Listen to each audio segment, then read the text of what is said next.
Intern uses sign language with deaf visitor without realizing the CEO is watching. Jessica Miller felt her stomach churning as she organized the papers on her desk for the last time. The evaluation meeting had been a disaster, and she knew her chances of being hired after the 6-month internship were practically zero. That's when the commotion started at the reception desk. A young man in a navy blue sweater was gesturing desperately, trying to communicate with the receptionist, who looked at him with a mix of confusion and irritation. His hands moved quickly through the air, forming signs that Jessica recognized immediately. "Please, I need to speak with Mr. Richard Thompson," signed the visitor, his hands shaking with nervousness. The receptionist, Deborah, a 50-year-old woman with 25 years at the company, shook her head impatiently. "Look, young man, I don't understand this hand thing. If you can't speak properly, you'd better come back another day." Jessica felt her blood boil. Without thinking twice, she left her desk and walked over to the reception area. "Excuse me, I can help," she said, positioning herself next to the visitor and beginning to sign. "What's your name?" The young man's eyes lit up with relief. Brian Parker. "Thank you so much. I thought no one would understand me." "Brian is asking for Mr. Richard Thompson, the president," Jessica translated for Deborah. "He says he has something very important to deliver in person." Deborah huffed. "Jess, you shouldn't be doing this. Company protocol, remember? And besides, you're not even an employee anymore, technically speaking." The phrase hit Jessica like a punch to the stomach. Brian noticed the tension and signed worriedly. "Did I cause problems for you?" "I'm sorry, I didn't mean to." "Don't worry," Jessica replied in signs, forcing a smile. "We'll figure this out together." What Jessica didn't know was that, behind the frosted glass door of the boardroom, Richard Thompson was watching every move.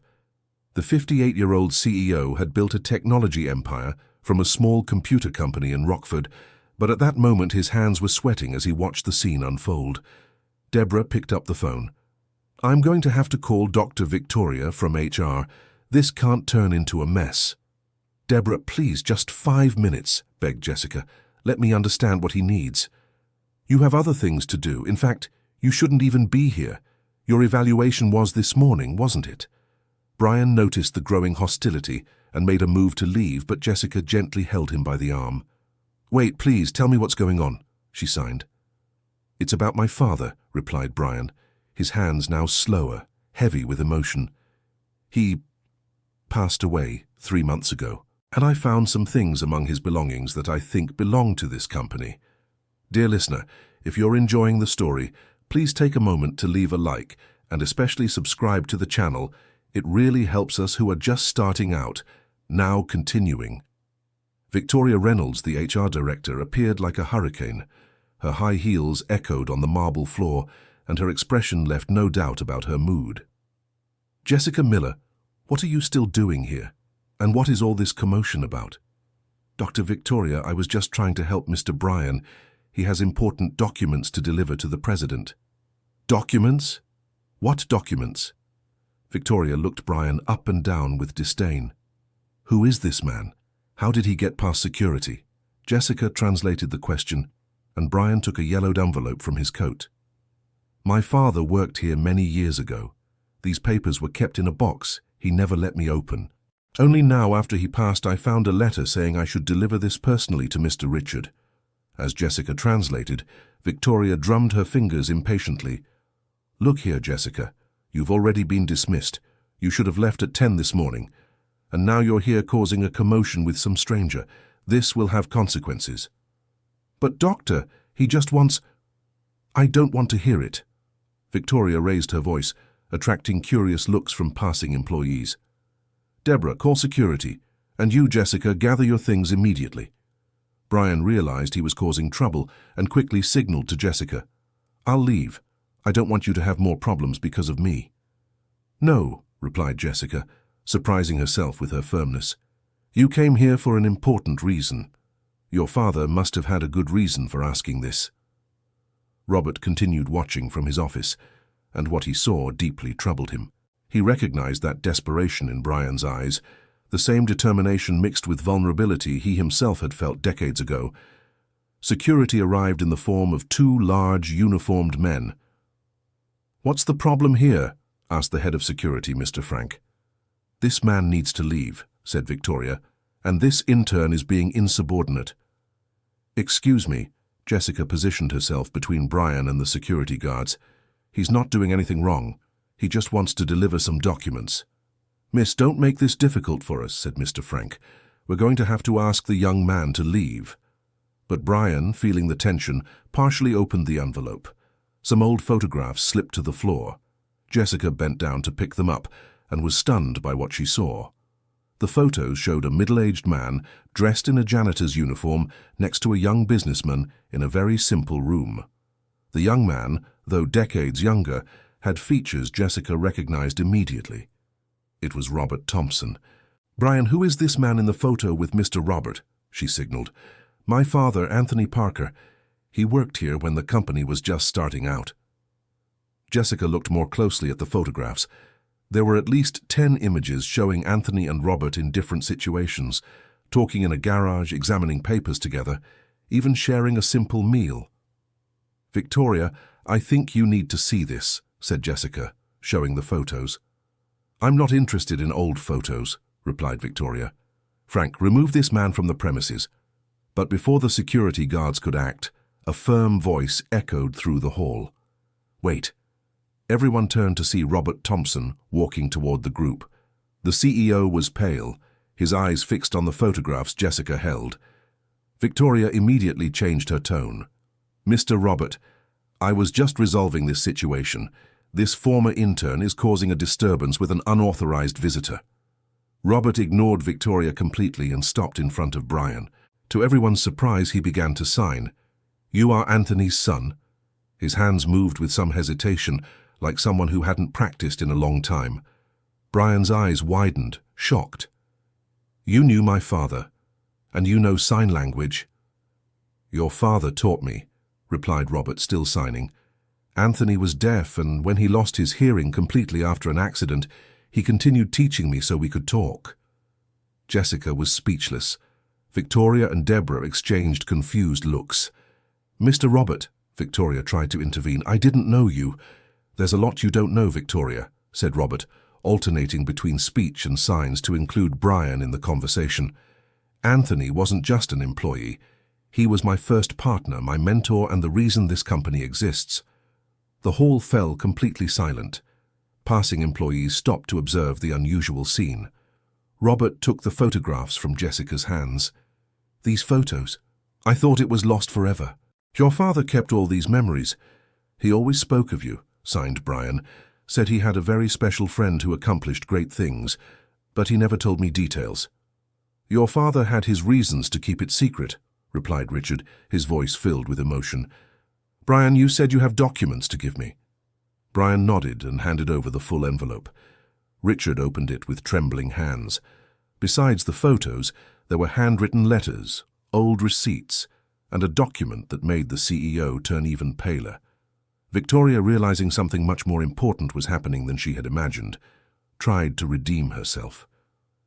"Mr. Richard, if I had known the importance of this visitor—" "You did exactly what I would expect from someone in your position," said Richard, but his tone was icy. "You discriminated against a person because of their disability and treated with contempt an employee who was trying to do the right thing." Jessica felt her cheeks burn. "Employee? And you," Richard turned to Jessica, "demonstrated exactly the kind of character this company needs." "Sir, I'm no longer an employee. I was let go this morning." "By whom?" Victoria choked. "Mr. Richard, Jessica's evaluation showed she doesn't have the right profile for—" "What profile would that be, Victoria?" "Someone who genuinely cares about people, someone with special communication skills, someone who puts ethical principles above social conventions." Dear listener, if you're enjoying the story, please take a moment to like and especially subscribe to the channel. It really helps us who are just starting out. Now, continuing. Richard kept examining the documents as he spoke. "Jessica, you know sign language, why? My younger brother, Michael, was born deaf. Our whole family learned to communicate with him. And you never mentioned this during the internship?" Jessica lowered her head. "Nobody asked. And I was afraid they'd think I'd be problematic. that I'd need special accommodations at work. Richard shook his head, visibly frustrated. Victoria, in 6 months of internship, you didn't discover we had an employee fluent in sign language. Mr. Richard, that wasn't on her resume. And did you ask? Did you investigate the unique skills she might bring? As the conversation continued, Richard kept reading the documents. His face went through a series of emotions: surprise, joy, sadness, and finally, determination. Brian, he signed, your father wrote a letter to me. May I read it aloud? Brian nodded, curious. Richard cleared his throat and began to read. My dear friend Richard, if you're reading this letter, it means I've already passed and my son Brian managed to find you. All these years I kept our story secret because you asked me to. You said when the right time came, you would tell the truth about how this company started. I'm leaving these documents with Brian because I believe the time has come. Jessica felt a shiver run down her spine. The employees who had stopped to watch moved closer, forming a small circle. Richard continued, Do you remember that day in 1995 when we met? I was working as a night janitor at the old electronics components factory.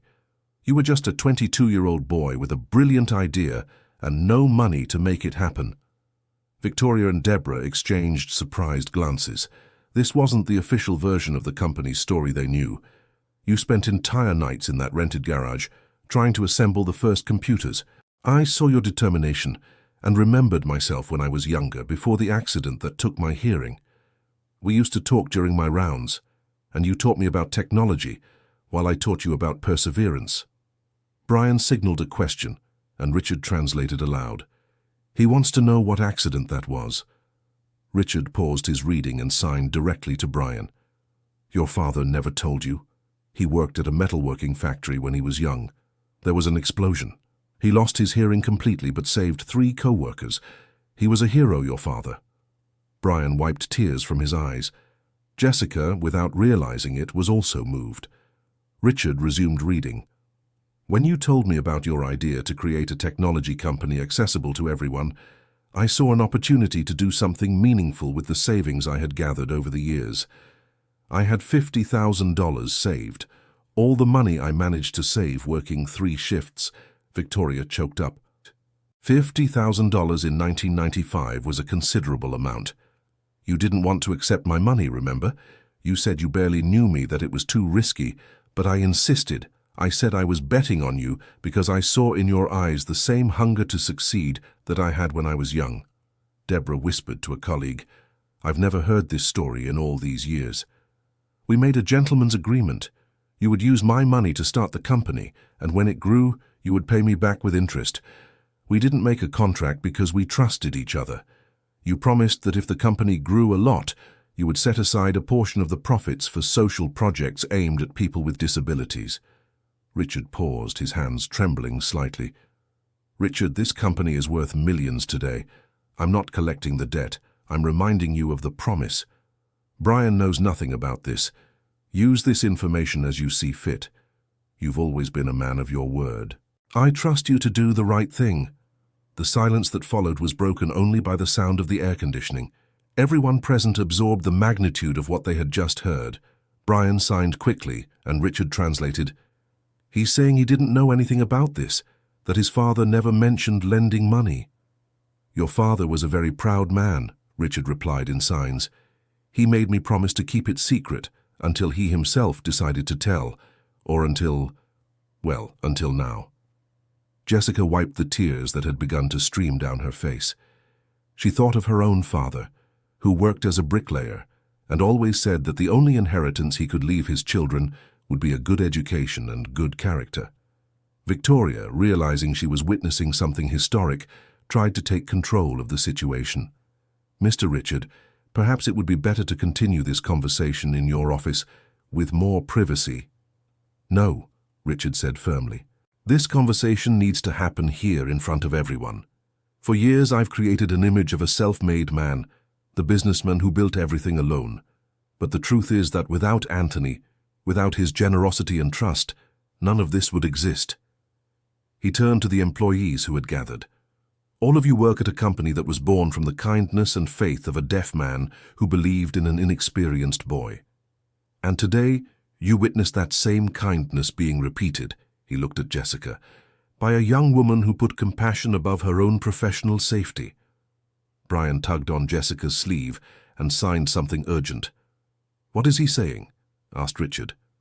Jessica translated. "He wants to know if his father suffered because of the money he lent, if he went through hardship." Richard smiled for the first time since he had arrived in the hall. "You can tell him that his father continued working as a janitor by choice. I offered several times for him to work at the company, but he said he liked his job, that it gave him peace. What he didn't know is that I always deposited an extra amount into his account every month, disguised as a productivity bonus." Brian laughed through his tears, and Jessica noticed how his smile completely transformed his face. "There's one more thing," continued Richard. "Anthony asked me to create an accessibility program at the company, but I always put it off, always found excuses. I said it was expensive, that there was no demand, that it wasn't a priority." He looked around at all the employees. "Today I realize it wasn't about money or demand. It was about fear. Fear of exposing myself, of admitting that I also needed help in the beginning." Victoria tried to intervene once more. "Mr. Richard, perhaps we could discuss the next steps in a more formal meeting." "The next steps are very simple, Victoria," said Richard. "First, Jessica Miller is immediately reinstated. Not as an intern, but as coordinator of a new inclusion and accessibility department." Jessica felt her legs tremble. "Sir, I don't know what to say." "Second," continued Richard, "Brian Parker, if you're interested, I'd like to offer you a consulting position in our new program. We need someone who truly understands the challenges of the deaf community." Brian was in total shock, signing rapidly to Jessica. "He wants to know if this is real," she translated. "It's very real." "And there's more," said Richard. "We're going to settle the debt I owe to your father's memory with 29 years of compound interest. And we're going to create a scholarship fund in his name for young people with hearing disabilities." Now it was Victoria's turn to turn pale. "Mr. Richard, may I speak with you privately? It's about the costs of these initiatives." "Victoria," Richard's voice was firm, "you were ready to let go of our most qualified employee in inclusive communication without even knowing she had that qualification. You treated a visitor with special needs with disregard, and now you're worried about costs when we're talking about doing the right thing." The awkward silence that followed was broken by Deborah, who cleared her throat. "Mr. Richard, if I may interject, I also didn't act in the best way. I apologize." Richard nodded. "Deborah, you're at least acknowledging the mistake. That's a start." Brian signed something to Jessica, who translated. "He's asking if he can visit his father's grave to tell him about today." "Of course," replied Richard in signs, "and I'd like to go with you if you'll allow me. I have a lot to talk about with Anthony." Dear listener, if you're enjoying the story, please take a moment to like and especially subscribe to the channel. It really helps us who are just starting out. Now continuing. 2 weeks later, Jessica was in her new office organizing material for the company's first sign language course. The transformation had been surreal, but not everything was easy. Victoria had requested a transfer to another branch, citing incompatibility of vision with the company's new guidelines. Some longtime employees murmured about the rapid changes and favoritism toward the new employees with disabilities. Jessica still felt the weight of responsibility. Being promoted from dismissed intern to department coordinator in a matter of days generated comments and suspicious looks in the hallways. Brian had accepted the consulting position, but he also faced challenges. Some employees didn't know how to communicate with him. Others made an exaggerated effort that bordered on embarrassment. "How was the first day of the course?" signed Brian, entering Jessica's office. "Complicated," she admitted. "Half the class came out of obligation. The other half is trying so hard they forget it's just a natural form of communication." Brian laughed. "I know exactly how that feels. Yesterday a manager was yelling at me, thinking I didn't understand because I can't hear. And Richard, how is he handling all this?" "He's trying, but sometimes I notice he gets frustrated because he's forgotten so much sign language. My father always said it's like riding a bicycle. But it's not quite like that. Jessica sighed. Sometimes I wonder if we did the right thing. Maybe the changes are happening too fast. Are you having doubts? It's not that. It's just, look around. Half the company sees us as poor things who got promoted out of pity. The other half treats us like we're experts in everything related to disability. Brian nodded understandingly. My father always said real change takes time. People need time to unlearn prejudices. At that moment, Deborah appeared at the door looking nervous. Jessica, there's a gentleman at reception asking for you. Says he's your father. Jessica stood up quickly. Her father, Walter, rarely left the house during the day because of his construction work. Dad, what happened? Is everything all right? Walter Miller, a 52-year-old man with hands calloused from hard work, looked around the luxurious office with a mixture of pride and discomfort. Hi, sweetie. Sorry to bother you at work. It's just that I wanted to see you in this new place. Jessica introduced Brian to her father, who immediately tried to greet him with exaggerated gestures, making Brian smile. Dad, you can speak normally. Brian reads lips very well. Oh, sorry, son. I don't know how to do those hand things like my daughter. Don't worry, Mr. Walter, said Brian, articulating clearly. Jessica has told me a lot about you. She has? Walter seemed surprised. Don't know what there is to tell about an old construction worker. Jessica felt her heart tighten. Her father always put himself down, always thought his job was less important than others. Dad, I tell everyone how you worked 2 jobs to keep me in college, how you learned sign language to talk to Michael, how you taught us that honest work is something to be proud of, not ashamed of. Walter blushed, but Jessica noticed the smile at the corner of his lips. Oh, sweetie, that's just a father's duty. At that moment, Richard appeared in the hallway and, seeing the scene, approached. Mr. Walter, I'm Richard Thompson.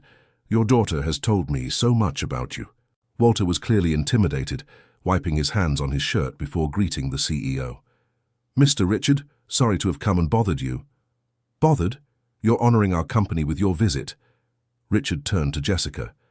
Jess, does your father know about our new architectural accessibility project? Jessica blinked, confused. What project? We've decided to adapt all our buildings to be completely accessible. Ramps, special elevators, tactile signage, everything. And we're looking for a contractor who understands the importance of this work, not just technically, but emotionally. Walter seemed not to understand where Richard was going with this. Mr. Walter, Richard continued, would you be interested in participating in the bidding for this project? Me? But I just do regular construction, Mr. Richard. I've never done those special things. Dad, Jessica interrupted, you built 2 ramps at our house for Michael, remember? You changed the height of the light switches, widened the doors. All of that is accessibility. Brian nodded vigorously. And you did that thinking about your son, with love. That's what makes the difference. Richard smiled. Exactly. We want someone who understands that accessibility isn't just about following technical standards. It's about thinking about real people. Walter fell silent for a moment, processing the information. Mr. Richard, I don't want to seem like I'm taking advantage of my daughter's situation. Mr. Walter, if you don't mind me being direct, your daughter got where she is on her own merit. She saved a situation that could have been disastrous for our company, demonstrated skills we didn't know we needed, and showed character when tested. Richard paused, looking directly into Walter's eyes. If there's one thing I've learned recently, it's that competence and character go hand in hand. And from what Jessica has told me about your family, these are traits that come from home. Jessica felt her eyes welling up. Seeing her father being valued like that was more emotional than her own promotion. Dad, would you like to see our new training room? It's looking beautiful. As they walked through the halls, Jessica explained the ongoing projects. Walter asked smart technical questions, and Richard realized he was in the presence of an experienced professional, albeit a humble one. Mr. Walter, said Richard, if you don't mind my curiosity, what was it like raising such a determined daughter? Walter laughed. I don't know if I'm the one who made her that way. Jess has always been stubborn. When she was little and someone told her she couldn't do something, she became even more determined. And when Michael was born deaf. Walter's face grew more serious. Oh, Mr. Richard, that was a blow to all of us. My wife cried for weeks. I didn't know what to do. But Jess, at 12 years old, came home one day and announced that we all had to learn to talk with our hands. Brian, who was following the conversation, smiled. Was she always like that? Always, confirmed Walter. When she was 16, she found out a schoolmate was being discriminated against because of a leg disability. Jess organized a campaign to raise money and buy a better prosthesis for the girl. Dad, stop it, Jessica was blushing. And in college? Asked Richard, genuinely interested. Oh, in college she created an inclusive study group. She helped struggling classmates, made Braille summaries for a blind girl, interpreted classes for deaf students, all volunteer work. Jessica wanted to disappear at that moment. She wasn't used to being the center of positive attention. And even so, continued Walter, she almost didn't get this internship. She sent resumes to dozens of companies. Most didn't even respond. Why? Asked Brian. I think because of the address, admitted Jessica. I live in Oak Lawn. Many companies automatically discard resumes when they see the zip code. Richard stopped walking. What do you mean? It's a common practice, Mr. Richard, explained Jessica. Companies think that people who live far away will arrive late, will be absent, will ask for transportation vouchers. That's pure and simple discrimination.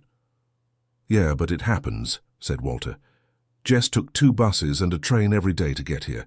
She left home at 5 in the morning. Richard shook his head, visibly bothered. And I thought our company was inclusive because we had some basic policies on paper. They arrived at the new training room, which was being renovated. Walter examined the ongoing work with a professional, critical eye.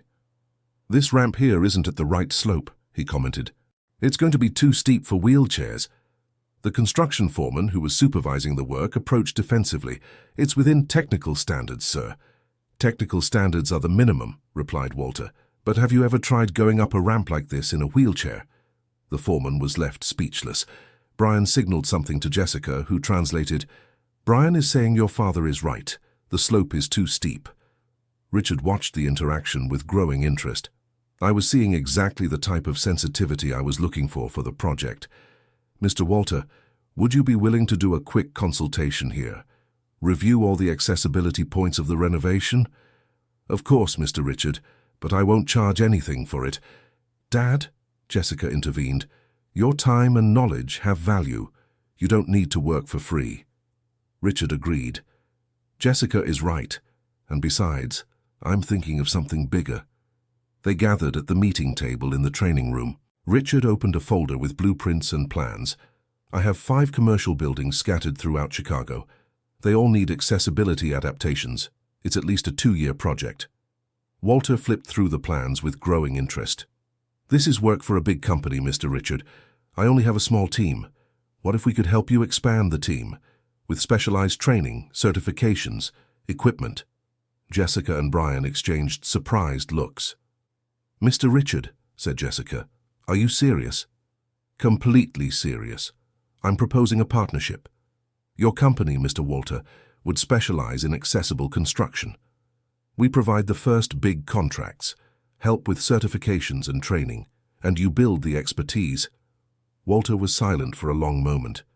Mr. Richard, I never imagined an opportunity like this. Dad, you deserve this, said Jessica. You've always worked hard, always been honest. But what if I can't handle it? What if I mess everything up? Brian, who had been following the conversation through Jessica, asked to speak. Mr. Walter, can I tell you something? My father always said the best opportunities come when we're prepared to work hard, not when we feel ready. Jessica translated, and Walter smiled at Brian. Your father seems to have been a very wise man. He was. And he also said that when someone gives you a chance, you can't waste it thinking about whether you deserve it or not. You just accept it and work to honor the trust. Richard nodded. Anthony always had a special way of seeing things. At that moment, Deborah appeared at the door of the room. Excuse me, Mr. Richard. There's a person here at the reception asking for Jessica. Says he's her brother. Jessica stood up immediately. Michael, what is he doing here? When they got to the reception, they found a young man in his 20s, visibly nervous, carrying a document folder. "Mike!" Jessica ran to hug her brother. "What a surprise! How did you get here?" Michael, who had the same expressive eyes as his sister, signed quickly. "I took 2 buses and asked a lot of people. I wanted to give you some news in person." "What news?" Jessica translated for the others. "I passed the entrance exam. I'm going to study graphic design at the State University." The joy that took over Jessica's face was contagious. Walter hugged his son with pride, and even Deborah applauded. "Mike, that's wonderful," signed Jessica. "When do classes start?" "Next month. But Jess, I came here because I want to thank you." "Thank you for what?" "You always believed I could achieve anything, even when I thought being deaf would limit me." Brian approached and greeted Michael, signing, "Congratulations. What area of design do you want to pursue?" "Inclusive visual communication," replied Michael.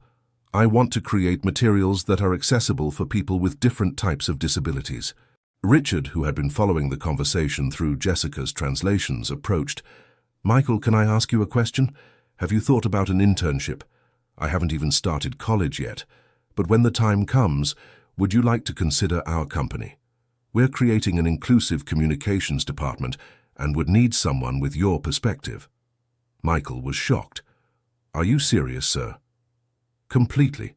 In fact," Richard looked around at the Miller family, "I'm noticing a pattern here." "What pattern?"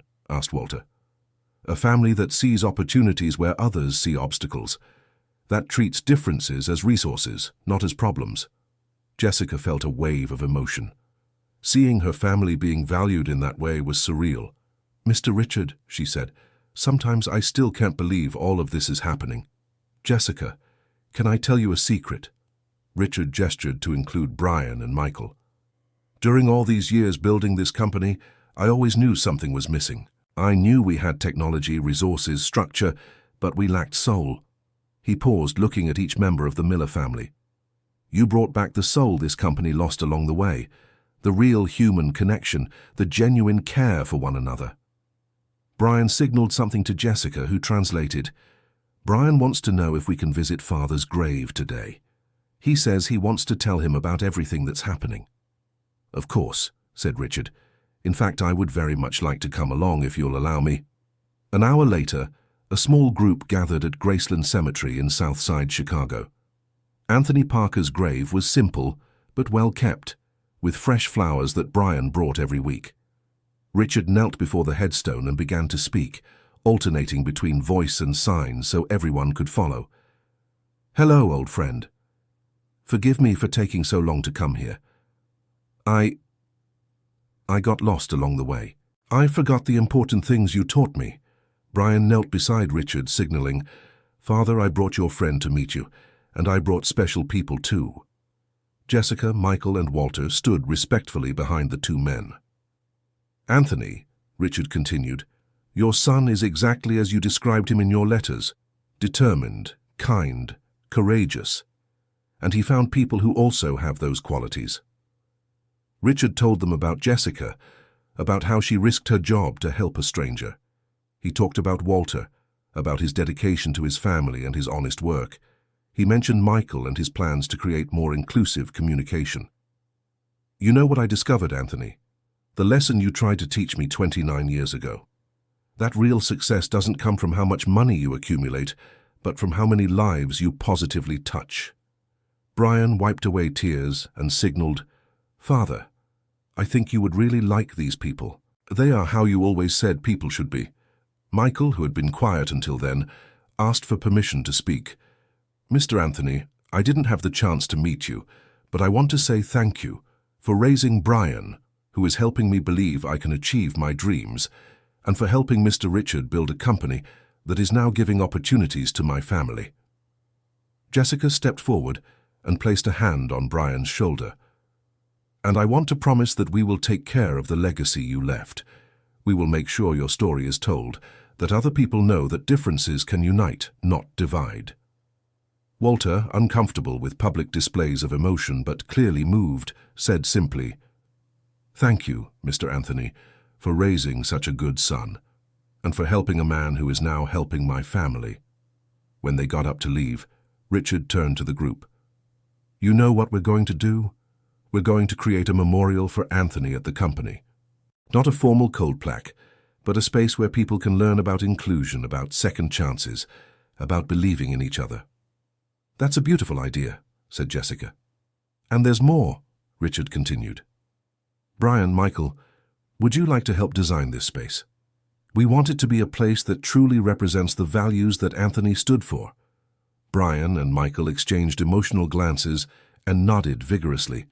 3 months later, the company had undergone a transformation that no one could have imagined. The new Anthony Parker space occupied a central area of the main building with accessibility features that served both as practical tools and educational examples. Jessica had established herself as coordinator of the inclusion program, but discovered the work was far more complex than she had imagined. It wasn't enough to have good intentions. She had to navigate resistance, educate people who didn't want to be educated, and constantly prove that inclusion was a benefit for everyone, not a favor for a few. Brian faced his own challenges. Some employees still felt uncomfortable communicating with him. Others asked invasive questions about his deafness. But he had found his strength in mentoring other deaf employees the company had begun hiring.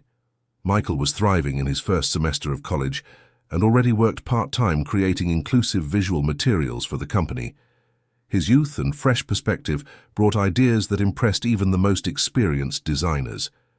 Walter had formed a company specializing in accessible construction with a team of 12 employees.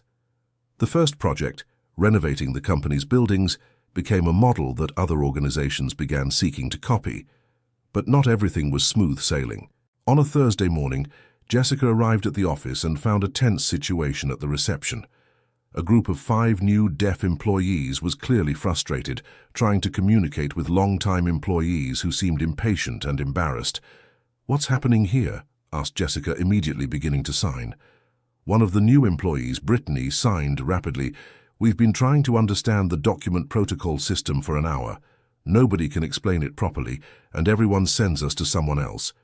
Jessica turned to Deborah, who seemed exasperated. "Deborah, what's the problem?" "Jess, I try to help, but it's very complicated. They ask questions I don't understand, and when I answer, they ask more questions. It's delaying all the service." Jessica took a deep breath. Situations like this had become frequent in recent weeks. "Deborah, did you take the basic sign language course we offered?" I took 2 classes, but it was too hard. And besides, I don't think it's fair to have to learn a new language just to do my job." Deborah's comment was heard by several passing employees, and Jessica realized she was facing a critical moment. "Deborah," said Jessica, careful to maintain a professional tone, "when you started working here 25 years ago, did you need to learn to use a computer?" "Yes, but that's different." "Why is it different?" "Because it's technology. Everyone has to know." "And isn't sign language a communication tool as important as technology?" Deborah was left speechless, but Jessica could see the resistance in her eyes. Brian appeared in the hall at that moment and immediately noticed the tension. He approached Brittany and the other deaf employees, signing to understand the situation. After a few minutes, he turned to Jessica. "The problem isn't just communication. They're being treated as if they're less capable. When they ask a technical question, people respond in simplified ways, as if they couldn't understand complex concepts." Jessica felt her frustration growing. This was exactly the kind of problem she had hoped to avoid with the training programs. "Deborah, could you give us a few minutes? I'll handle this personally." As Deborah walked away, Jessica turned to the group of deaf employees. "Everyone, I'm so sorry about that. Let's go up to my office and sort everything out calmly." But Brittany signed something that made Jessica stop. "Jessica, we don't want special treatment. We just want to be treated like regular employees." "I know, Brittany, but—" "No buts. If every time we have a problem you show up to handle it personally, people will never learn to deal with us naturally." Brian nodded. "Brittany's right. If we keep being special cases, we'll never just be co-workers." Jessica realized she was facing an unexpected dilemma: how to balance protection with independence, how to teach inclusion without creating dependency. Just then, Richard arrived in the lobby, coming from an external meeting. He immediately noticed the tense atmosphere. "Can someone tell me what's happening?"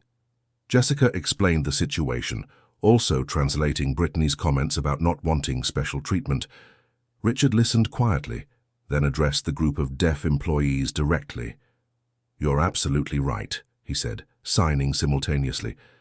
"Independence is exactly what we want to achieve." He turned to the entire lobby, including employees who had stopped to watch.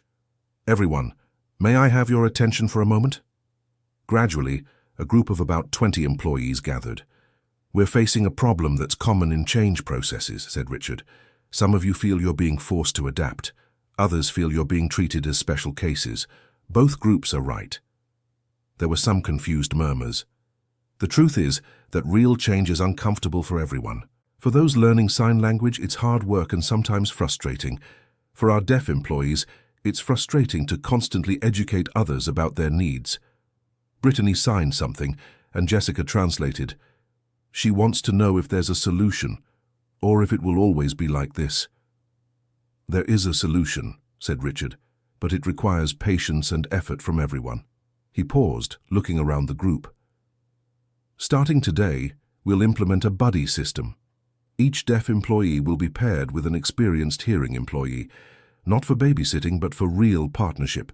You work together, learn together, solve problems together."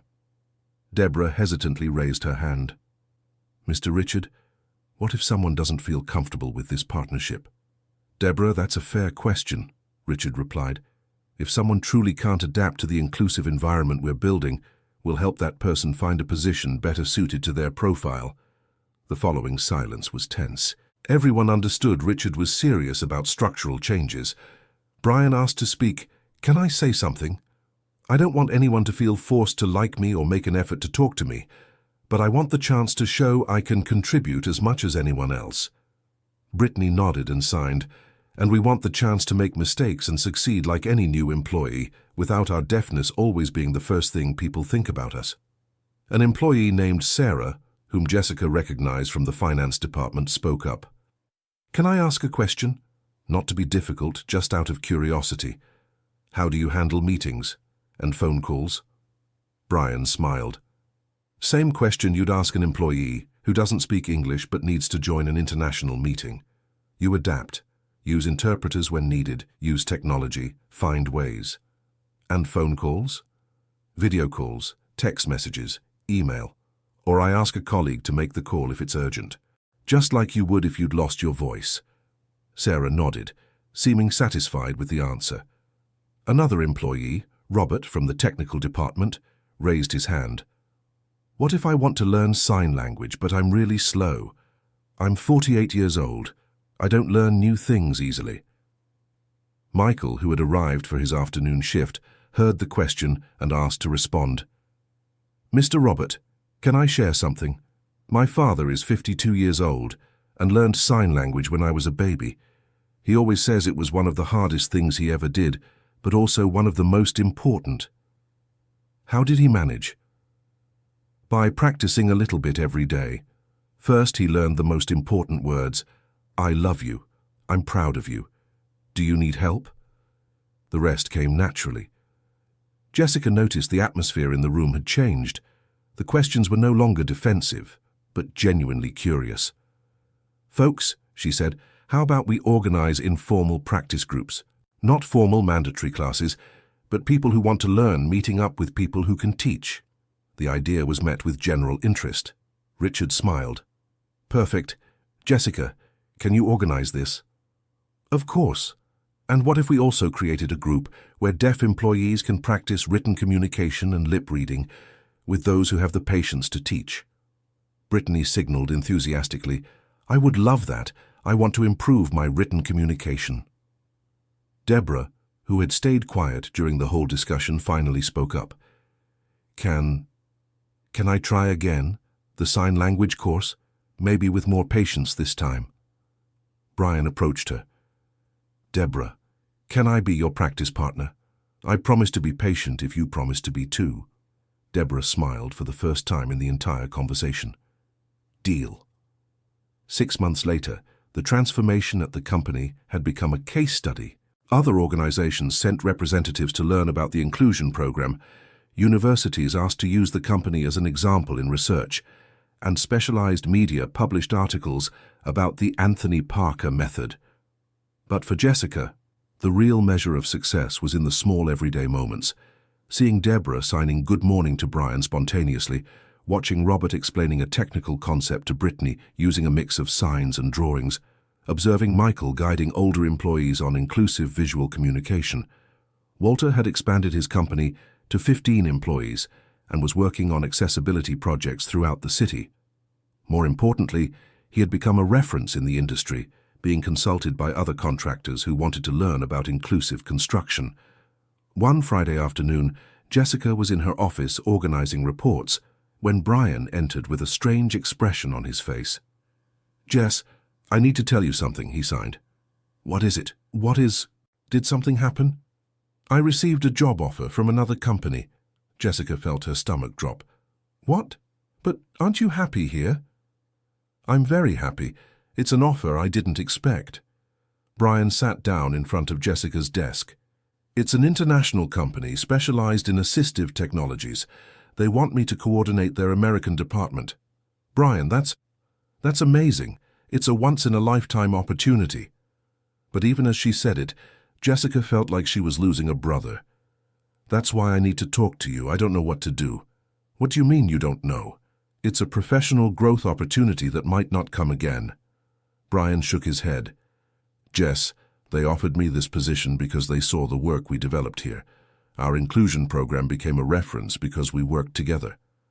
"Exactly. And now you can take that experience to an even bigger company, impact even more people." "But what about you? What about Michael? And all the work we still have to do here?" Jessica felt her eyes welling up, but forced a smile. "Brian, when you arrived here that first day, you were desperate to deliver some documents from your father, remember?" "I remember." "Your father kept those documents his whole life, waiting for the right moment to hand them over. He knew that one day you would have to follow your own path." Brian fell silent, processing the words. "Besides," Jessica continued, "if you accept this position, you'll open doors for other deaf people to have opportunities here. You'll show that our program really works, that it prepares people to grow." "Are you sure?" Jessica stood up and hugged Brian. "I'm sure I'm going to miss you terribly, and I'm sure you're going to do amazing work." At that moment, Richard appeared at the door. "May I interrupt?" "Mr. Richard, I was just—" began Brian. "Telling her about the adaptive tech offer, I know," said Richard, sitting down.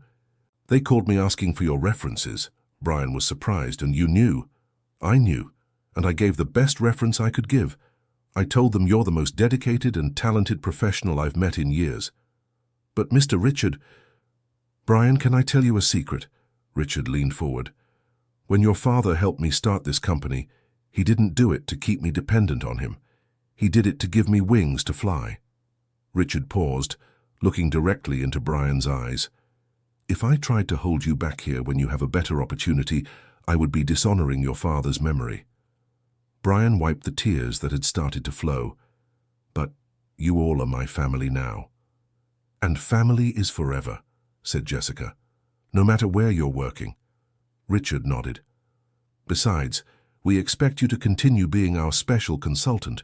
Adaptive Tech develops technologies we can use here. It would be a perfect partnership." Brian smiled through his tears. "You've already thought of everything, haven't you?" "We've thought about seeing you happy and fulfilled," replied Jessica. "The rest we'll figure out along the way." 2 weeks later, the company organized a farewell party for Brian that turned into a celebration of everything that had been achieved. Deaf and hearing employees mingled naturally, talking in a combination of signs, speech, and creative gesturing that had become the company's official language. Michael had prepared a special video showing the inclusion program's evolution since the first day.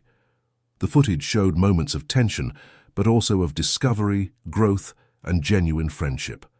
Walter brought his entire construction crew, including 3 employees with different types of disabilities he had hired and trained. They presented a project to expand the company's accessible spaces that left Richard visibly moved. Deborah, who had become one of the most engaged employees in the inclusion program, gave a speech in sign language that surprised everyone. "Brian, you taught me that differences aren't barriers, they're bridges. Thank you for your patience with me." But the most emotional moment came when Richard announced he was creating the Anthony Parker Award, an annual scholarship for young people with disabilities who wanted to pursue careers in technology or related fields. "The first winner," said Richard, "is Michael Miller, who will receive full support to complete his undergraduate degree and specialize in inclusive design." Michael's surprise and joy were contagious. Jessica hugged her brother, remembering all the times she doubted whether he would have the same opportunities as other people. Brian asked to give a final speech. "When I arrived here that first day, I was desperate. I had just lost my father, I was unemployed, and I felt like the world had no place for me." He paused, looking around the room full of people who had become his family. "You all showed me that the world has room for everyone, that differences can unite rather than divide. That inclusion isn't a favor, it's justice." Brian turned specifically to Jessica. "Jess, you risked your job to help a stranger. That courage changed not just my life, but the lives of dozens of people who now work here. You're my heroine." Jessica was openly crying now, as was half the room. "And Mr. Richard," Brian continued, "you honored my father's memory in a way that goes beyond any money or recognition. You created a legacy of inclusion that will last for generations." Richard stood up and hugged Brian. "Your father would be very proud of the man you've become." "And he'd be proud of all of us," Brian replied, gesturing to the entire room. End of story. And now, dear listeners, we've come to the end of another touching journey. What did you think of the transformation we witnessed? Of Jessica's courage in risking everything to help a stranger? Of Richard's growth in recognizing his mistakes? Of Brian's determination to honor his father's memory? We'd love to hear your thoughts and where you're joining us from. Subscribe to the channel and share your own stories of overcoming adversity with us.